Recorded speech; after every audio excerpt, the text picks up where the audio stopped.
Good afternoon, everyone. You know, I was thinking to myself as I was watching that last dictation that Mother makes the job of being a messenger look easy. And that, you know, she's given a great many dictations, and I am astounded that, you know, there's this bridge between heaven and earth. And as I said, the process of watching a dictation, I'm sure, is a lot easier than giving one. But I know that the office, because of many years that I've had the opportunity to work with Mother and Mark back in the old days, that the office of the messenger has a great many challenges. And I think that if we think about it, we can't even imagine the challenges that come with this office. Mohandas Gandhi once said that the challenges of Mahatmas are known only to Mahatmas. And I think that we could say, likewise, the problems of messengers are known only to messengers. And even so, the normal problems of messengers, I think in Mother's case, she's borne a special burden over time. And I can witness about that. The last year and a half, Mother gave me the mantle of Manello. And it's not a light mantle, I can assure you that. Let's say, I have experienced this last year and a half, and it just is a little taste of what it must be to carry the mantle that Mother is carrying for all of us over here. So I can assure you it's not an easy task. During the last conference in Norfolk, Virginia, Mother talked about heroes and heroines, and she told these stories of people who overcame great adversity and displayed great courage over time. And sometimes she was visibly moved by these stories because of the problems that people had and what they had to do to overcome adversity. And I think that she did a marvelous job, and she had only one minor omission, that she omitted to talk about one hero or heroine herself, and that was Mother. And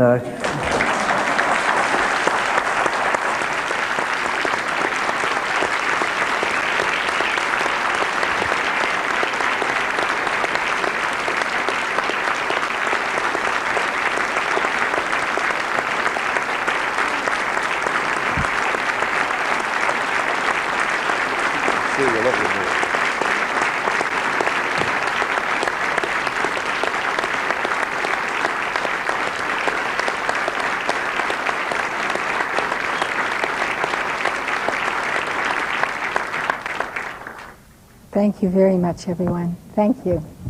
there are the struggles that you see, and there are the struggles that you don't see. And Mother, do you want to describe some of the struggles?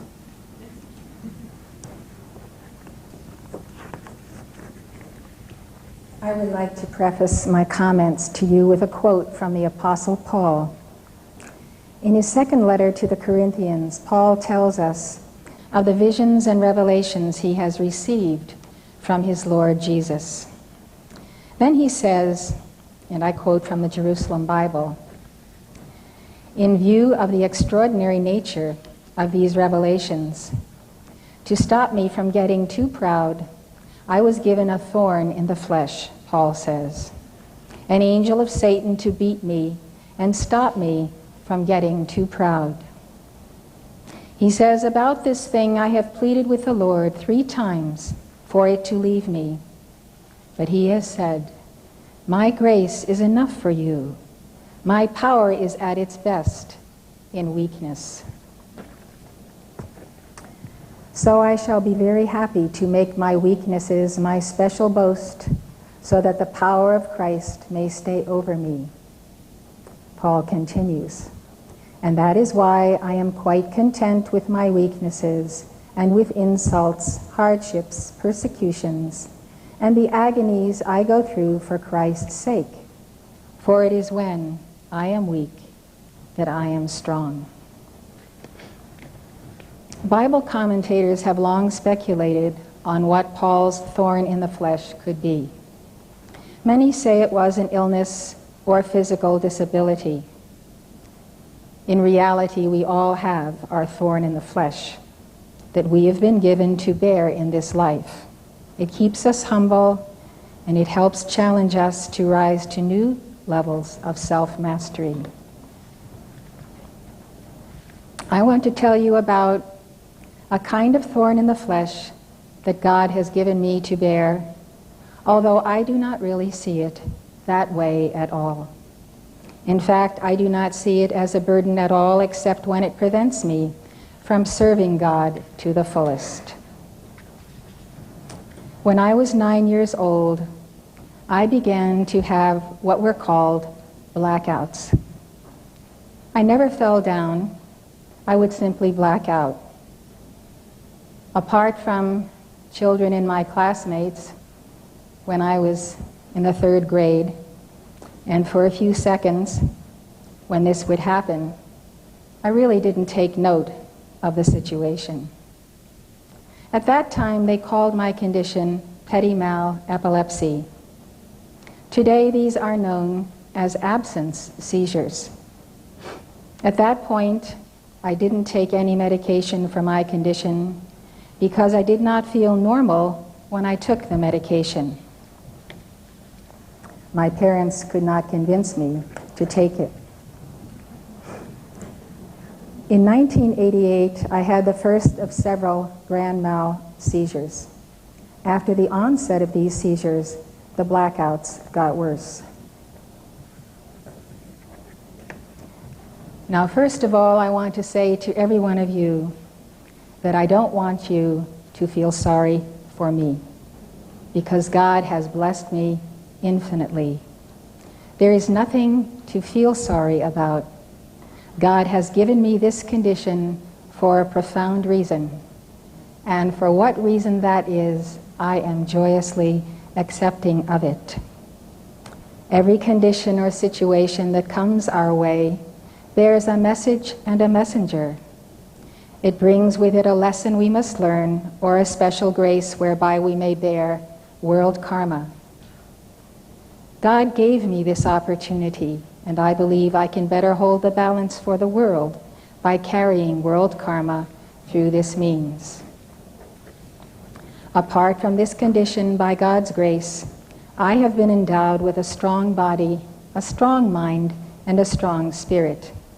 God and His angels have never left me, and they have always been there to protect me when I might have fallen or fallen off my bicycle or gotten into situations such as that. By God's grace, I have received, as Paul did, revelations and visions. In receiving the dictations of the ascended masters and serving as their messenger, I understand fully the Lord's words to Paul, "My grace is sufficient for thee, for my strength is made perfect in weakness. Yes, in my weakness I have known the grace of God." I would not be here if God had not given me His grace, so that I might continue to lead our church with Gilbert, all members of the executive board, our wonderful staff, and devotees throughout the world. Dear friends, in November 1996, I began to see that Mother was having a problem. It took about 1 year and a half because she could hide it perfectly. I could see it when we were meeting together, and from time to time, Mother started to black out. And sometimes she was losing the flow of the conversations. And it was only 1 year and a half later when I met her the first time. I met her the first time in February 18, 1995, that she told me that she had epilepsy. And of course, her explanation helped me quite a lot to understand, let's say, what was going on. And so from that moment on, I could even support her better. And I think you all, when you know it, will be able to support her better. So, since the blackouts became more frequently, we searched for a specialist to assist Mother in her condition. And we are very lucky. We found one of the most profound doctors, the most qualified and competent doctors in the United States, and I believe in the world. His name is Dr. Leppik. Dr. Leppik's credentials are so impressive that it's hard to know where I should start. In addition to being a medical doctor, he's also a clinical professor of both neurology and pharmacy practice at the University of Minnesota. He's a board certified in psychiatry and neurology. He's the past president of the American Epilepsy Society and the Central Society of Neurological Research. and he has served as director of the American Board of Clinical Neuropsychology. He was named in the epilepsy section the best doctors of America and won many honors and awards. So be sure Mother is in good hands. Today he is the director of research at the Minnesota Comprehensive Epilepsy Program, better known as MINCEP. Actually, his CV is 28 pages long, and I don't want to do more about Dr. Leppik. So why don't we look to a video clips of Dr. Leppik.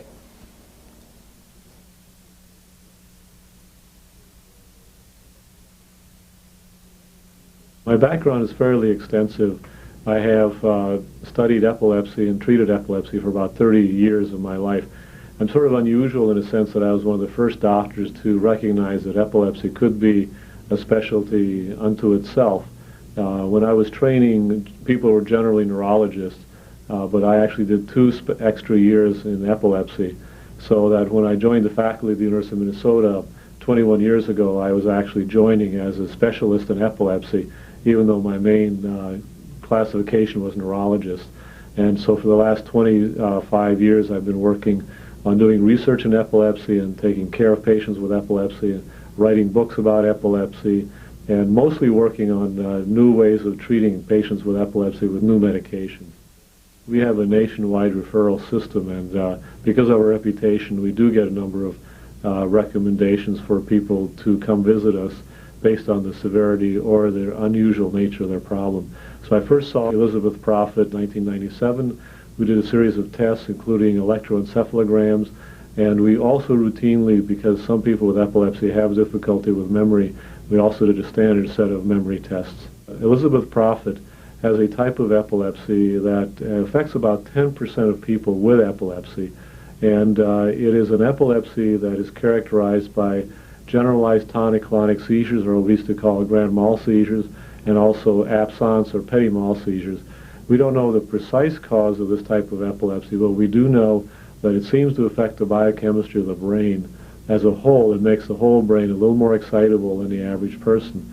The good news is that this type of epilepsy, when properly diagnosed, is actually very easily treated, and as I understand it, Elizabeth Prophet now has been seizure-free, essentially seizure-free since I started treating her. Epilepsy is a lot more common than people realize. Epilepsy is more common than diabetes. Epilepsy over a lifetime affects about 1 out of every 30 people in America. It's about, the lifetime incidence is 3%.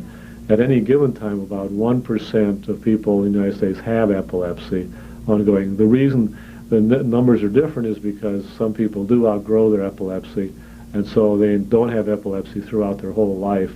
And some people don't develop epilepsy until much later in life.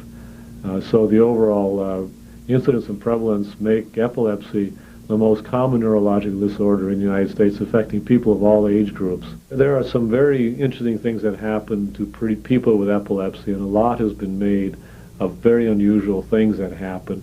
There are a few people with temporal lobe epilepsy who become very hyper, very focused in on some things. Sometimes this takes the form of hypergraphia, where people write down every last detail of what happens in their life. And sometimes this is associated with hyper-religiosity, where they become very, very concerned about all kinds of details having to do with religious experiences. But the type of epilepsy that Elizabeth Prophet has is not this kind of epilepsy. Hers is a generalized epilepsy, where there's really, in between the seizures, very little evidence of any unusual performance.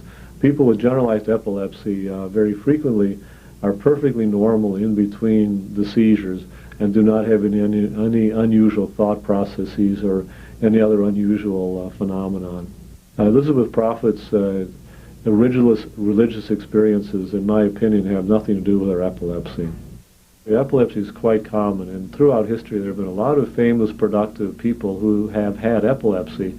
We can start way back with Alexander the Great, who was believed to have had epilepsy, and then Julius Caesar. It was well documented that Julius Caesar had epilepsy. Fyodor Dostoevsky was known to have epilepsy, and he in fact writes a lot.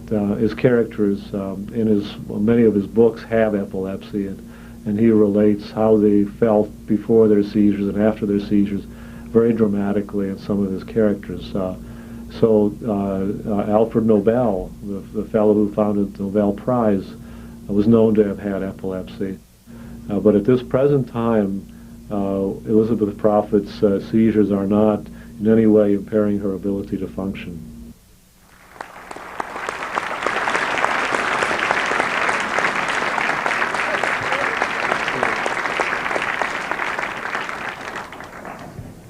We'll now look to another clip that's from the Epilepsy Foundation of America that gives you a little bit more in-depth explanation of what epilepsy really is and means. Can we have the second clip, please? Well, mostly when I have a seizure, my mind is blank. And I don't feel any pain. My mouth clams up and I can't talk or anything, and my stomach feels like I'm very, very hungry and I haven't ate. Then they tell me that I had the general stiffening of the body, lack of control of the muscles totally. I mean, the muscles took over. You had no automatic control of them. Sometimes I stare or get dizzy or confused. Sometimes my stomach aches. Sometimes I get irritable. I stiffen up. I shake. I spit up maybe just a little bit. My breathing is impaired and heavy. And I sleep it off after that. I usually clutch myself and lean forward and will rock for a period of 30 to 50 seconds. These people seem to be describing several different medical problems. In fact, each has the same diagnosis, a diagnosis they share with more than 2 million other Americans. They all have seizure disorders, also known as epilepsy. How can a single medical condition produce such widely differing symptoms? That's one of the questions we'll answer in our search for understanding seizure disorders.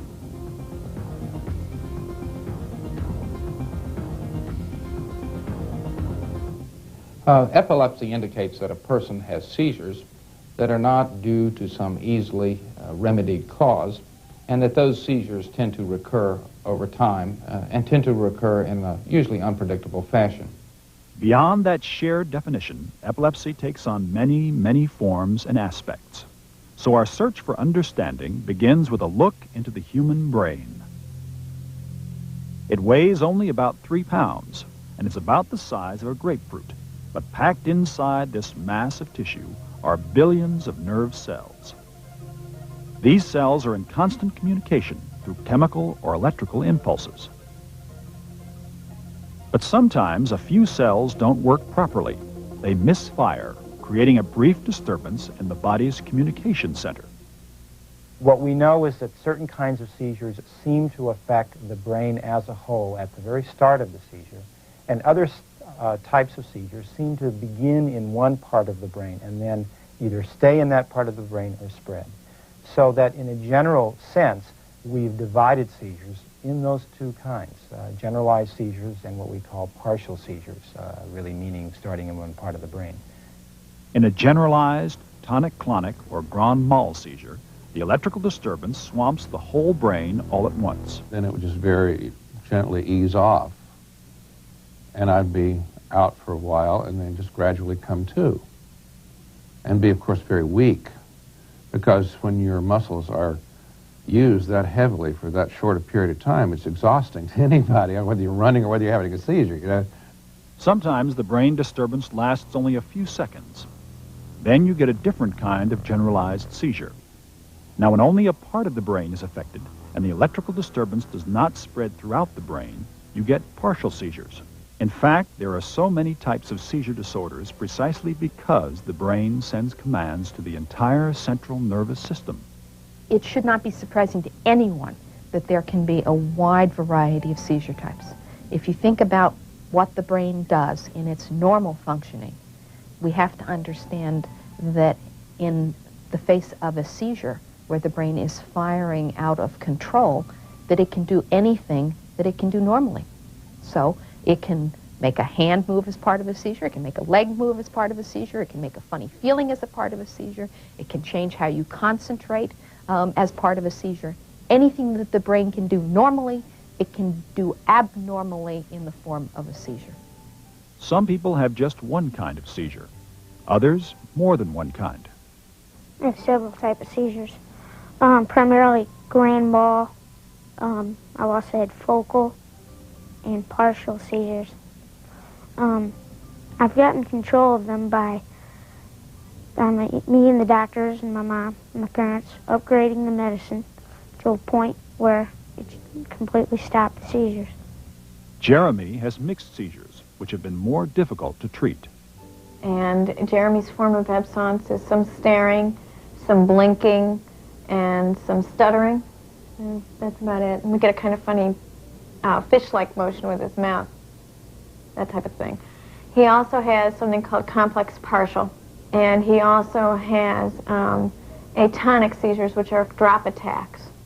Finding out the exact kind of seizure a person is having and searching for a possible cause are the first steps toward treatment. As you can imagine, most patients, most people don't have seizures in front of their doctors. If they did, it'd be very easy. Then you could see what it was like and you could make a very accurate diagnosis. That doesn't usually happen.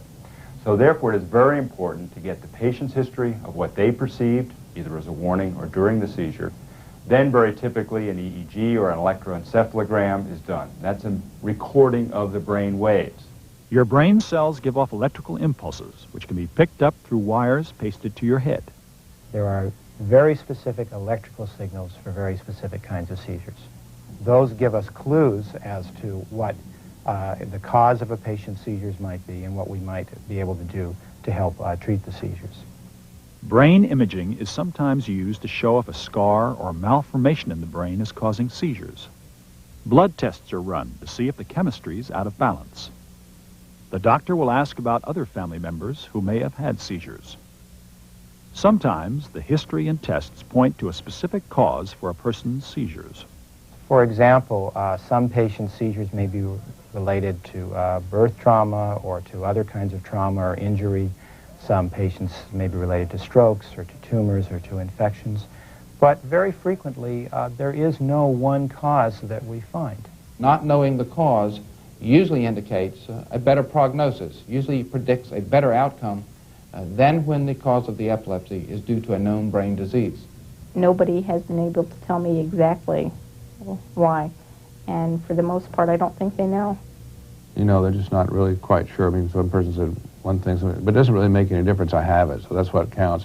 And how do I deal with it? That's the main thing. Dealing with epilepsy usually means treatment to control seizures.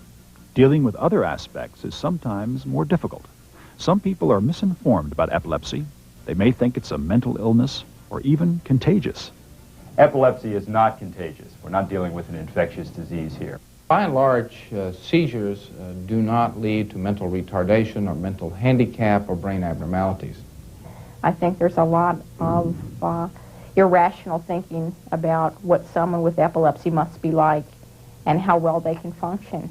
And I would like to see that change. I think it's very important that you learn how to deal with it and can educate other people to that. Because only through your accepting and understanding can you then in turn relate to other people so they can accept and understand and know how to deal with it. Every year, about 100,000 people of all ages develop epilepsy. For some, seizures will last a few years. Most will be helped by medication. A few will have seizures that continue. But with acceptance and understanding, they all have reason to live normal, productive lives. People have to realize that seizures are only a very, very small part of the time frame of their life. As serious and as much of an interruption as they are when they exist, all of the rest of their life exists beyond seizures. And I think it's focusing on all of the rest of their lives that's critical. There's such a tendency to think about the negative aspects of seizures rather than thinking about all of the other part of their life that is so normal. I want to do a lot of things. I want to be a doctor, a lawyer, a journalist. as long as I do well in school, the possibilities are there.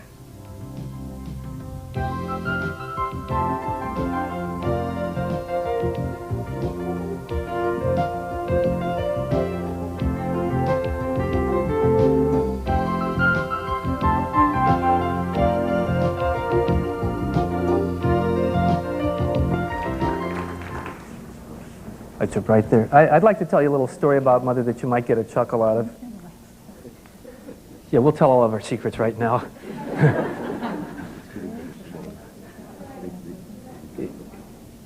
In any case, over the last year or so, there have been a number of times when Gilbert and Mother and I have been talking about the progress in the church and some of the things that Mother has done.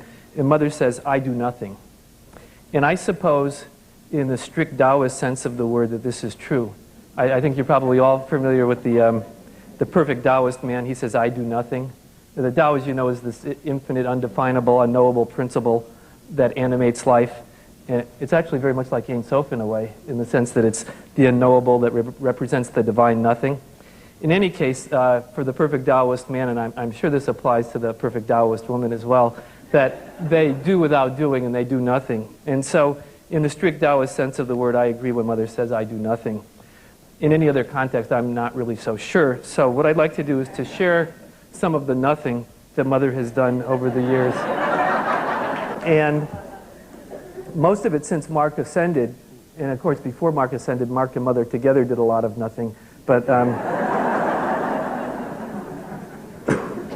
so let me just start with something that predates Mark's ascension, which is Mother becoming a messenger. Since that time, not including the dictations of this conference, Mother has given 1,988 dictations.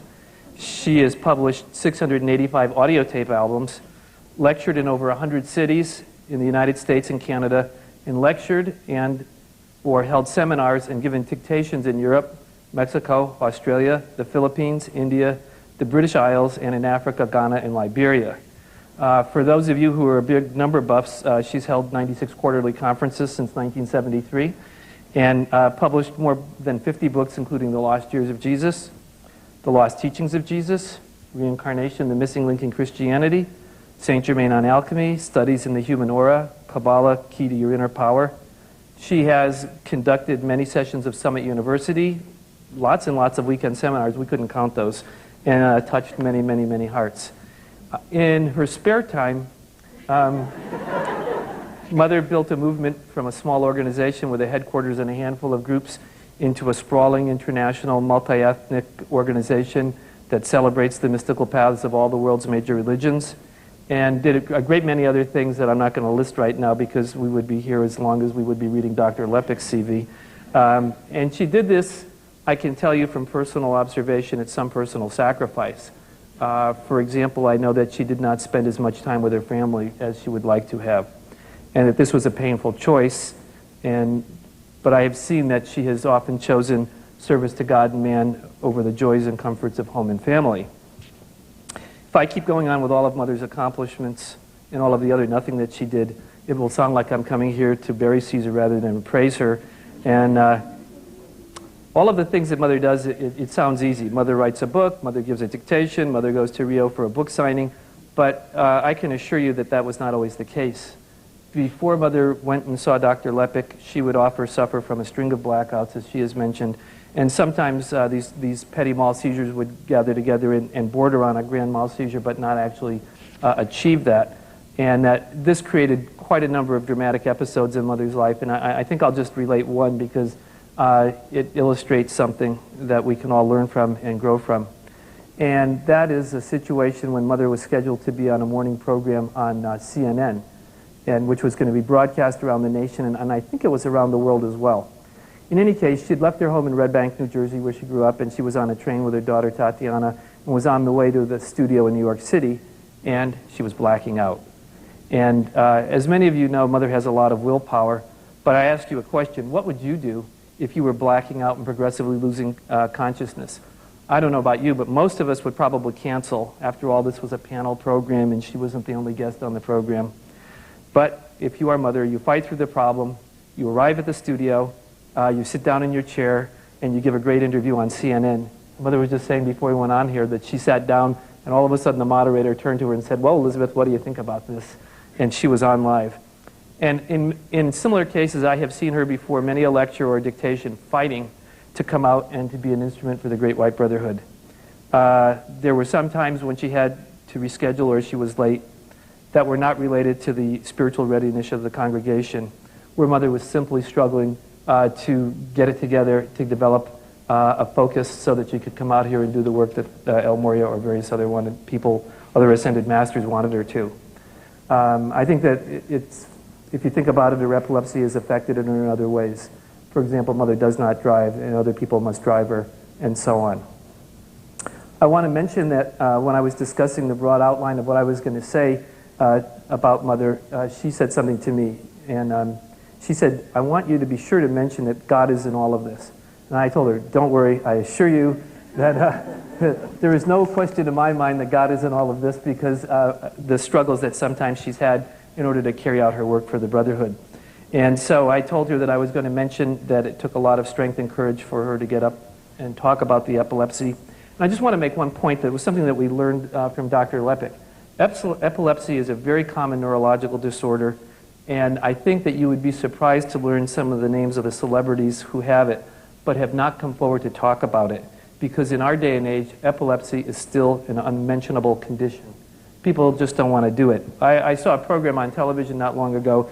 It was Larry King Live, and Larry King was hosting celebrities and physicians who had biochemical imbalances in the brain and needed medication to control them. And his guests included Margaret Kidder, the actress, Art Buchwald, the famous columnist. And the basic thrust of the program was that many people have problems with brain chemistry and that they should not be stigmatized. Indeed, that these people were being congratulated for having the courage to step forward. And that I think that there was a good thing, and more people should do that. But in this one area of epilepsy, there has just not been that kind of open discussion. And so I wanted to let you know that Dr. Leppik said that what Mother is doing today is a very courageous act, and we hope that it makes life better for other people who have this particular problem, that one person would come forward and talk about it, and that it gives you a greater understanding of what she's going through. Now,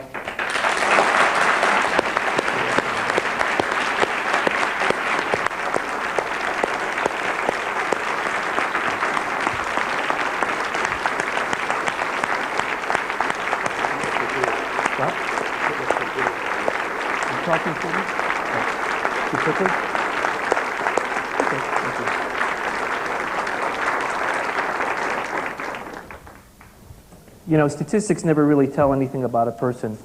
So even though I've just given a lot, you know, I think that we all realize that Mother has worked tirelessly to lay the foundations for the age of Aquarius, with the idea that it will be an age of enlightenment, and that many people have won their ascension because they've had these teachings and the sponsorship of the Masters and the Messenger, and that Mother has helped us over the years fashion a new worldview, a new way of thinking about life that will help many more people win their ascension. And over the years, I've had the privilege of seeing Mother in some of her most painful hours, such as the hours in 1973 when she had to say goodbye to Mark, in the darkest hours during the travail that attended, let's say, part of the Shelter Project or the IRS case.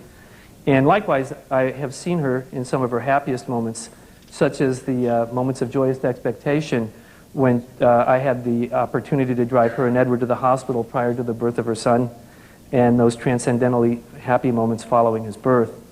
I have seen her praying for others, for their health, for their illumination, or for renewed opportunity. And when, in moments when she was temporarily incapacitated by her health, when she was herself in need of prayers.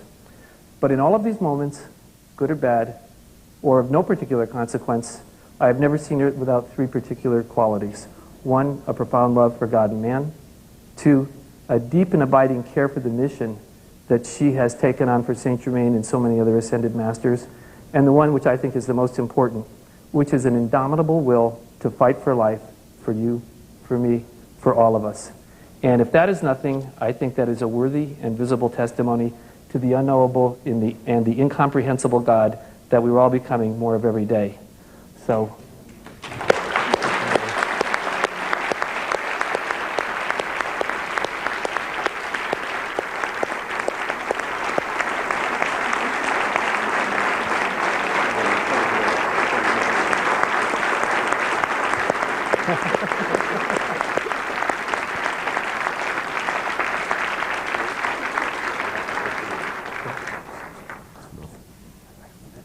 Dear friends, in the month of May 1997, the situation became a little bit worse. And I started to realize that there might be something more serious going on in the mother's situation. This created quite some confusion, I think, among staff, among people in the field. People were wondering what's happening with mother. Is the board taking over? What's going on over there? Because mother was quite quiet in that period of time. And actually what was happening was that we started to see that there were a little bit more problems going on. I was very concerned. People close to mother got very concerned. And so what we tried to do was to help mother in a way that we tried to take over more of the burden from her, surely administrative kind of burdens, and all the kind of things that were not directly related to her work as a messenger. We helped her to get more rest and relaxation, and we started to search far more deeper for medical assistance. And once again, Dr. Leppik was there. And so Dr. Leppik started doing extensive testing on mother and trying to help her. So we are going to look now to a next clip of Dr. Leppik, where he will explain what we found that mother was suffering from what we call an undefined neurological disorder. So let's look to Dr. Leppik's explanation.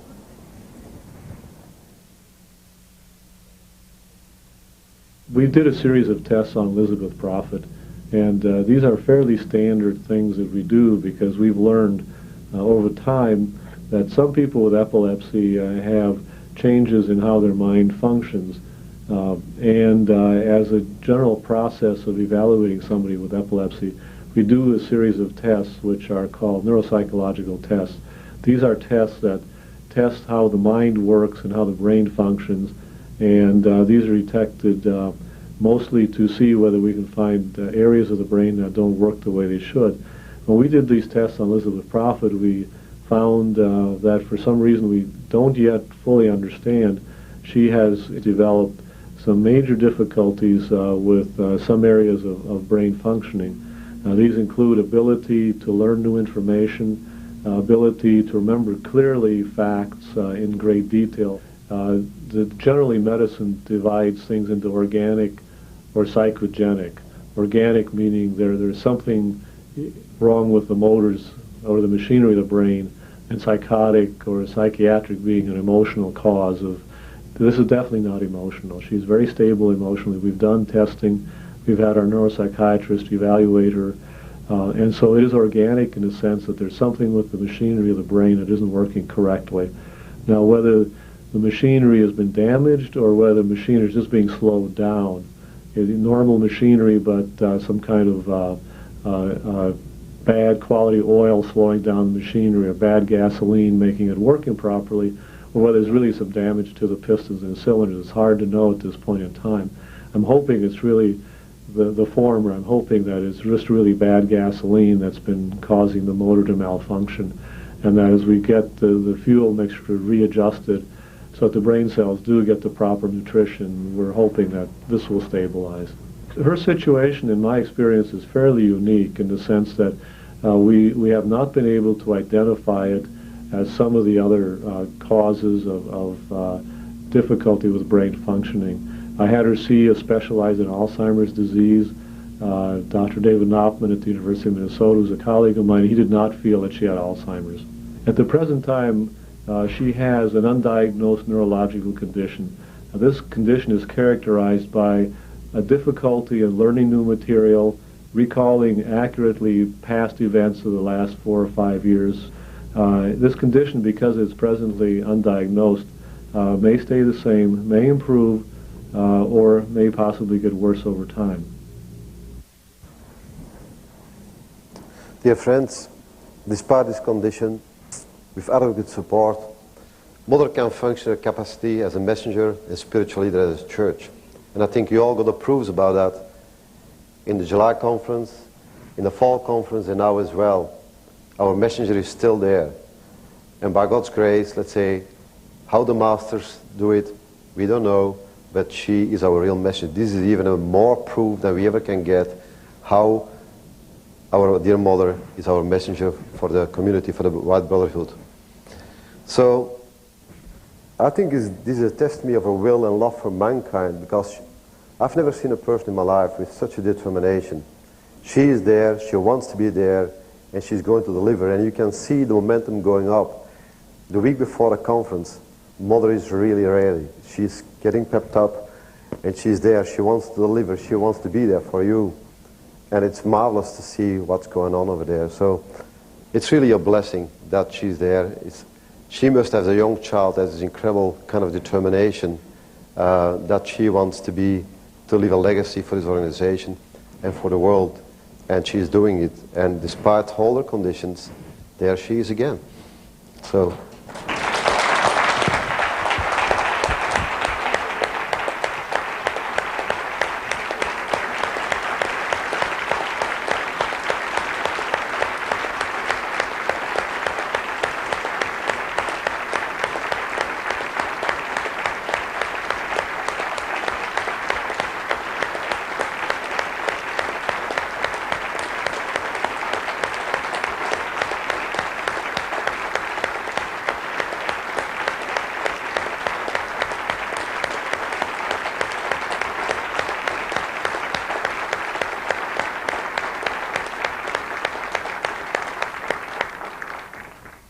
Thank you very much, everyone. Thank you for your support. I pray to God that we will all accelerate, that I will accelerate, that we will get to the foundations of what may be the last of any problems that are in my body. As Gilbert was saying, I do have a tremendous strength in my body. I don't know of any time, anywhere, that I'm not ready to charge for Saint Germain or you personally and individually. Since Dr. Leppik is giving me no real answers at the moment, but he's taking a wait and see position, of course I couldn't speak for him either because he is the expert. But I do know that when I come to this altar, or I go to my altar in my home, or wherever I am serving, that the Holy Spirit is upon me, and the Holy Spirit delivers through me, whether I am here on the platform or I am at my little altar where I pray and where I call to God to lift me up to continue this service. So I think that in my life and in my world, as I have known Jesus for 2,000 years and had his comfort when I was Martha, and went through the dark ages, went through the ages of the plagues, and all that we've been through in the Piscean age, I have seen miracles upon miracles upon miracles of God, that God has worked through me, through Jesus, such as when I was Catherine of Siena. And I always remember this one specific vignette. There was Catherine of Siena, that was my previous embodiment, and this woman was absolutely determined to find fault with me and to tell me that she knew that I hated her. So in order to bring love to her as she was dying, I took the water of her unclean water that I had been caring for her as she was dying. And so as she died, she knew that I had loved her. The reason I'm giving you this experience is that all of us can transcend ourselves. We may have wonderful physicians, as Dr. Leppik, who is really a wonderful man and very humble. But what it comes down to is having faith in our own being, in our own causal bodies, in the light that is around us, that if we have a problem, God will see us through. And we will all see ourselves come through. And don't limit yourselves. You can transcend yourself many, many, many times over and have victory upon victory upon victory. I intend to have a total victory in this life. But if I don't have a physical victory, I intend to have a spiritual victory that is so intense and so powerful that I trust you will feel it wherever you are, because I am never going to give up.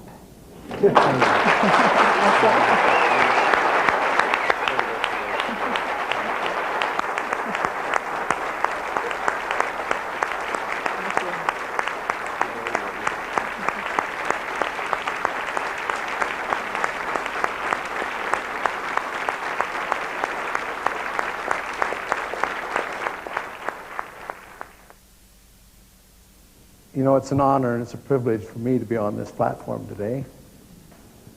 I'm so grateful, and I think I'm going to speak on behalf of all of you, and particularly all our friends around the world who are listening in the dispatch, because I got to tell you, I'm one of the examples of your miracles, Mother. She probably doesn't remember this, but there was a period of my life about 15 years ago when I had a stroke. And I was in Washington, D.C. at the time. And it was a very debilitating kind of thing. I came back to the ranch, and I had slurred speech. I had a dragging foot, and a hammer toe, and all those things that go with the stroke. And Mother called me in, and she did some intense calls because I was not recovering that rapidly. I was still very, very weak. And it was an amazing experience because I date my progress to my healing and restoration to health from the day in which she made those intense calls for my soul. Amazing experience. And to have the realization that the power of the spoken word and the power of the mantle of the messengership could be used in such a way that Jesus could work through her in such a marvelous way in terms of my own life. In the last 15 years, Mother, have just been every day a joyous adventure. Every day a joyous experience. And like a new lease on life. And I think my most productive years of all the previous 55 years I had in this life were really a preparation for the last 15 years. And of course I want to say this, that as one who had the privilege of following Mother, who I call a missionary prophet in the great tradition of the Apostle Paul, who had this thorn in the flesh. And I'm glad you read that, Mother, because I was going to read it. I don't have to read it now. Gives me a little more time to say a couple other things. In the tradition of the missionary prophet. And you know, the thing that impressed me about Mother is the courage and the devotion to duty and the discipline. Knowing this, what I know now, I'm amazed. Because she's borne all of this particular problem in silent dignity, with courage, with strength. It's a living example to all of us. But what more can you expect? Because this woman is a prophet. She is a prophet.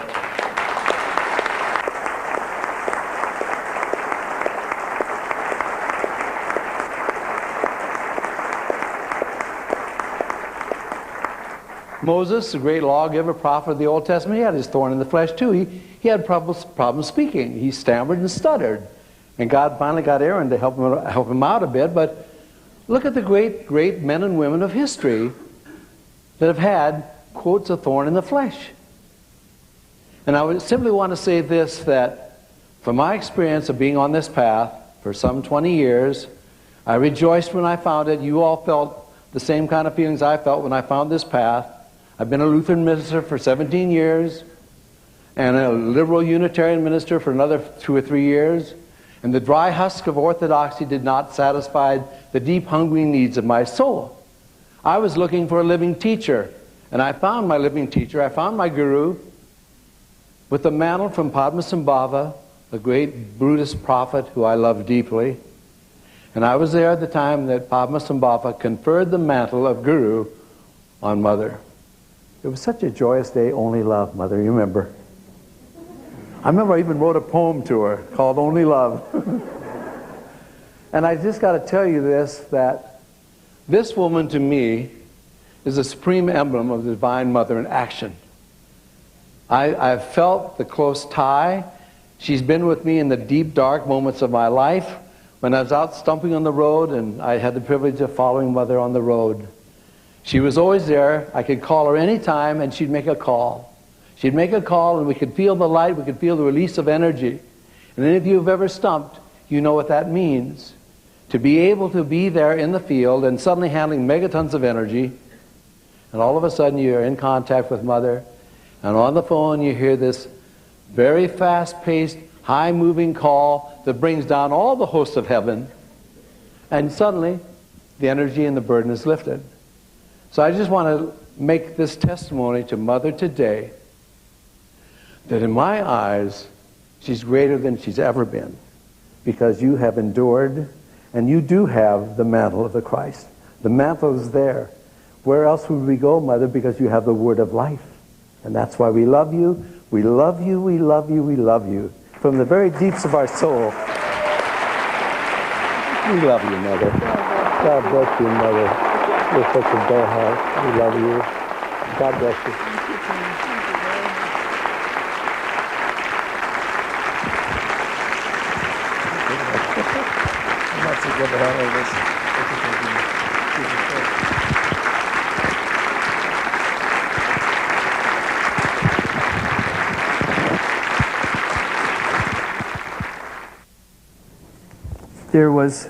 There was one other person who was scheduled to be here today, but as is often the case, she is behind the scenes performing some service for Mother. And the person I'm talking about now is my wife, Claude Steinman, who has had the privilege and the opportunity to work with Mother and to help her in a variety of ways for the last 10 years.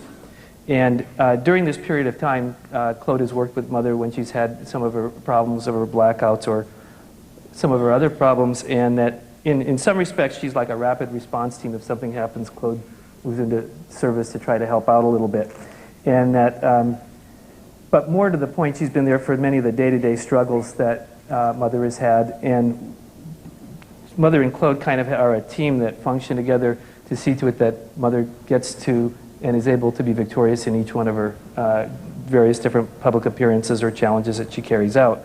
So she wrote a brief statement that she asked me to read, and that I would like to read it now. It says, "I would like to thank our beloved messenger for the gift of life she has given me. It is the gift of spiritual life, and for being an example to me of determination and of never giving up while at the same time having the most tender heart. Dear Mother, you are my hero, and I love you with all my heart."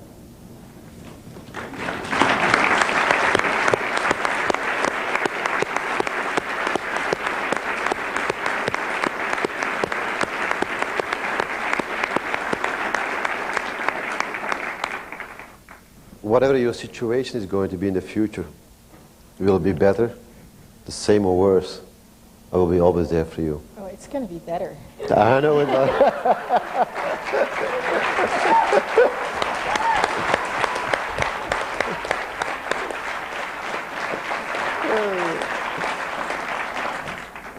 But I have to say that since I became aware of your health condition, and I was not alone, let's say, when the people of the executive board became aware of your health condition, people's determination has been doubled. They started to work very hard. Some of them today are actually sick as a result of their hard work. So we have to be cautious ourselves now to keep the balance over there, but we are ready to give it all. And when I look to the field over here, when I look to see the people over here with all their hearts over here, I know all these people are there behind you, Mother. They want to give it all to you. And I think we have this incredible period of time. It's all happening. We have this period of time, 2 more years to go for the years 2000, 2002, 4 more years to go. This is the moment in time to give it all, and I think we can devote ourselves to you and to the Ascended Masters to make this thing happen. I know for sure now, when I see the people around, let's say, with all their competences that they have, with all their hearts open, if we give it all, and we give it all to Mother, to the Masters, and to God, we can make it happen. I'm convinced about it.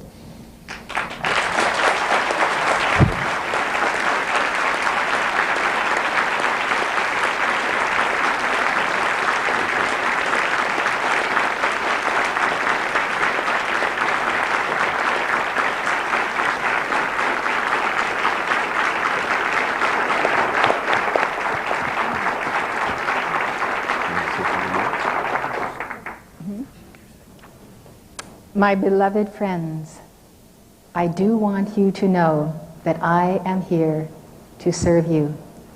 It is my greatest love. I could not even think about not being with you, having been called by El Moria and all the ascended hosts. I expect to be here to serve you for a long, long time.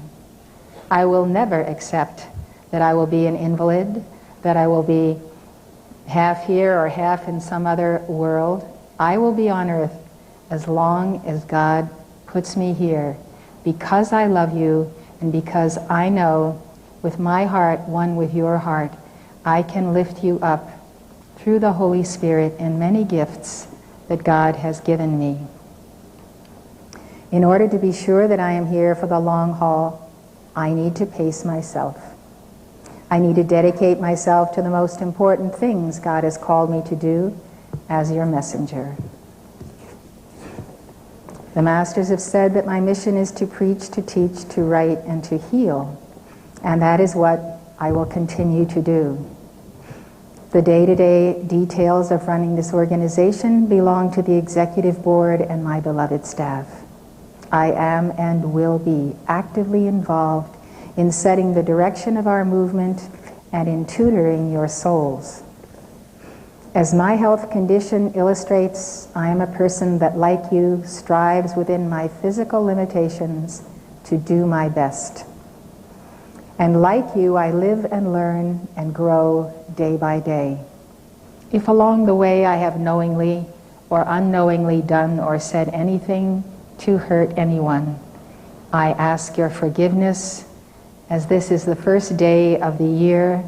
If I have offended anyone in this entire world, if I have put down anyone anywhere upon this earth, my greatest joy this year will be the flame of forgiveness with beloved Kuan Yin, with beloved Mother Mary, because I know in the hearts of these mothers they will also assist me. I truly love you all and live to help you win your eternal victory in the light.